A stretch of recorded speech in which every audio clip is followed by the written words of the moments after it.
Salut tout le monde, depuis quelque temps, des voix du monde automobile s'élèvent pour proclamer à qui veut bien l'entendre que la demande en voiture électrique est faible, voire proche de zéro. Je vais ici prouver le contraire.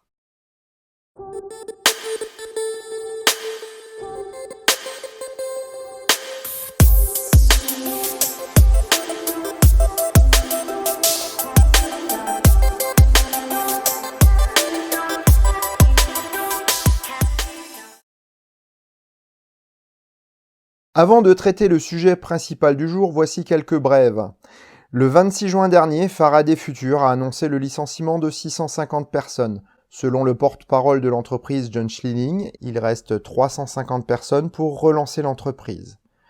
Pourtant, tous les experts donnent le constructeur sino-américain pour mort. Cela était déjà prévisible il y a quelques mois, comme je l'avais dit dans une de mes précédentes vidéos. Toujours pour évoquer les Tesla Killers, Lucid Motors annonçait le 2 juillet 2019 l'embauche de Peter Hochholdinger, ancien directeur de la production chez Tesla. Encore une fois, Lucid semble récupérer les anciens collaborateurs d'Elon Musk. Espérons que ce sera vraiment pour sortir enfin son modèle R qui a pris bien du retard sur le programme annoncé. Passons maintenant au sujet de ce 15 jours actu. Les articles concernant la demande prétendue faible, voire inexistante en voiture électrique, fleurissent actuellement des deux côtés de l'Atlantique. Avant de creuser le fond de l'affaire, posons-nous la question suivante. Qui fait ce genre de déclaration et quels bénéfices pense-t-il en retirer? Je n'ai pas posé cette question pour y répondre ici, car ce serait pure spéculation. En revanche, nous allons parler de faits et voir si de telles déclarations sont faites sur de bases solides ou simplement pour donner le change. Revenons quelques dizaines d'années en arrière. Pas besoin de revenir au Moyen-Âge ou à la Révolution française, revenons simplement au XIXe siècle, juste avant la Révolution industrielle. Nos aïeux vivaient simplement. Leur mode de vie était encore très proche de celui des anciens Égyptiens, voire des peuples de l'Antiquité. Notre mode de vie actuel est beaucoup plus récent que beaucoup ne l'imaginent. Prenons quelques exemples de produits qui ont profondément changé notre vie en facilitant nos tâches quotidiennes. Parlons du réfrigérateur. Le premier réfrigérateur domestique tel que nous le connaissons aujourd'hui a été créé en 1876 par l'Allemand Carl von Linde. La première utilisation se fait dans un domaine richissime de Asheville aux États-Unis. La production en petite série commence en 1913 et la diffusion commence dans les milieux fortunés. La production et la technologie évoluent lentement jusque dans les années 50. On entre alors dans les 30 glorieuses et la classe moyenne se développe. C'est dans cette population que le réfrigérateur sera massivement adopté malgré son coût élevé et ses limitations. La demande croissante entraîne une course à la technologie. Apparaissent alors des machines plus efficaces et plus abordables. Le marché s'emballe et à la fin des années 60, presque tous les foyers sont équipés d'au moins un réfrigérateur. Prenons un second exemple. Comment la télévision est-elle entrée dans les foyers français? La première retransmission télévisée en France date du 14 avril 1931. Ce n'est qu'un simple prototype développé par René Barthélemy. C'est Henri de France qui finance les travaux et encore une fois, on voit que les grandes fortunes sont à la manœuvre. Il faudra attendre la fin des années 40 pour voir les débuts de la télévision pour le public. En 1949, seuls 249 foyers étaient équipés de télévision.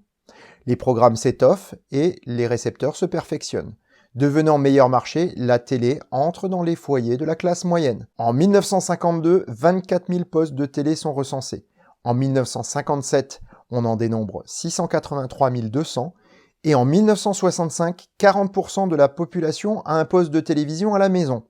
On entre dans l'ère de la généralisation. Fin des années 80, presque tous les foyers sont équipés d'une ou plusieurs télévisions et le parc commence à être renouvelé par les télécouleurs. Je pourrais encore prendre les exemples de la machine à laver le linge, du téléphone, du fer à repasser électrique, ainsi que tous les appareils que nous jugeons indispensables aujourd'hui. Dans tous les cas, le schéma est le même. Invention, financement et adoption par une poignée de mécènes des élites. Puis le produit s'améliore, entre en production dans des petites séries ou moyennes séries et entre dans la classe moyenne.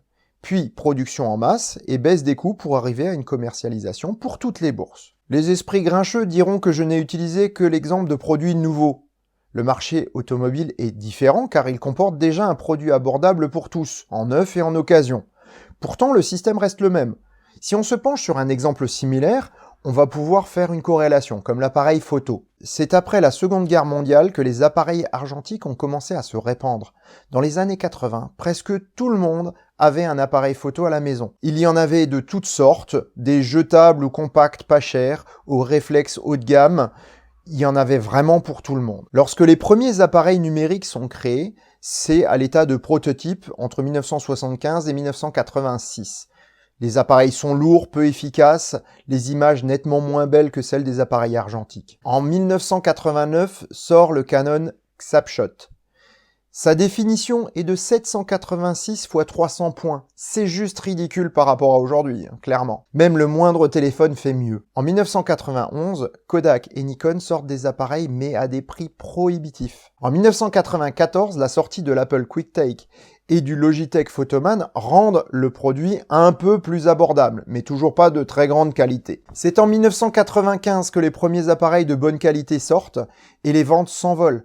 En 2002, on vend plus d'appareils numériques que d'argentiques. En 2008, les premiers appareils numériques intégrés dans les téléphones portables peuvent concurrencer les numériques d'entrée de gamme. La photographie argentique pour le marché de masse a désormais disparu. Seuls les aficionados de cette technique continuent à faire vivre ce marché de niche. On est en train de vivre exactement la même chose aujourd'hui avec les smartphones. Qui de nous prend encore un appareil photo numérique en vacances alors que nos téléphones prennent de superbes photos ou vidéos ? Je prends d'ailleurs cette vidéo avec un smartphone, pas avec un appareil hyper cher, juste un smartphone. Il reste un marché pour les appareils photo numériques, mais encore une fois, c'est pour les passionnés. Monsieur tout le monde se satisfait très bien de son téléphone. Et la voiture électrique dans tout ça ? Ben, c'est un peu pareil. Elle est née au 19e siècle et aurait dû logiquement accompagner l'arrivée de la fée électricité dans tous les foyers. C'était sans compter avec l'homme fort de cette époque et sa détermination à tuer toute forme de concurrence à son business. Je parle ici de monsieur Rockefeller et de la société qu'il a fondée qui s'appelait Standard Oil.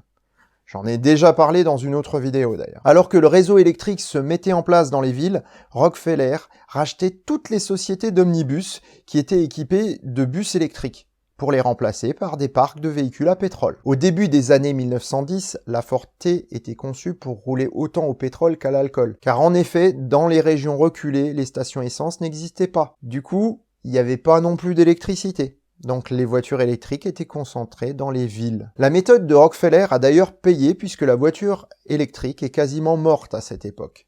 Elle a survécu sur des petits marchés vraiment de niche. Ce n'est qu'avec l'avènement de l'électronique nomade que la technologie des batteries permet une meilleure autonomie et des performances acceptables. Du coup, les premières autos électriques reparaissent dans les années 90 et un marché de voitures de luxe électriques devient florissant. La montée en puissance de l'industrie automobile électrique commence au début des années 2010. Des produits abordables mais peu performants apparaissent comme la Nissan Leaf ou la Renault Zoé. Les voitures aux performances équivalentes aux thermiques restent cantonnées dans les gammes des Tesla Model S et Model X. Puis, la technologie aidant, le volume de vente augmente. Les produits deviennent plus performants et meilleur marché, ce qui permet l'adoption par la classe moyenne. Là, je vous parle des Kia Niro, des Tesla Model 3, des Hyundai Kona. Une multitude de constructeurs préparent leurs modèles pour un proche avenir.